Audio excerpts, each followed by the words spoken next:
ادھر ڈیرہ اسماعیل خان میں پولیس کی بختربند گاڑی کے قریب دھماکے میں 2 پولیس اہلکار شہید اور 4 زخمی ہو گئے۔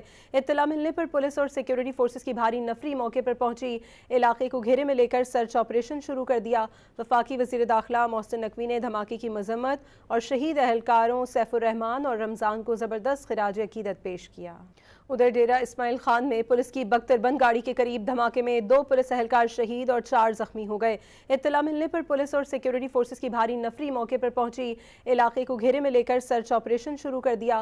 وفاقی وزیر داخلہ محسن نقوی نے دھماکے کی مذمت اور شہید اہلکاروں سیف الرحمان اور رمضان کو زبردست خراج عقیدت پیش کیا۔ ادھر ڈیرہ اسماعیل خان میں پولیس کی بختربند گاڑی کے قریب دھماکے میں 2 پولیس اہلکار شہید اور 4 زخمی ہو گئے۔ اطلاع ملنے پر پولیس اور سیکیورٹی فورسز کی بھاری نفری موقع پر پہنچی، علاقے کو گھیرے میں لے کر سرچ آپریشن شروع کر دیا۔ وفاقی وزیر داخلہ محسن نقوی نے دھماکے کی مذمت اور شہید اہلکاروں سیف الرحمان اور رمضان کو زبردست خراج عقیدت پیش کیا۔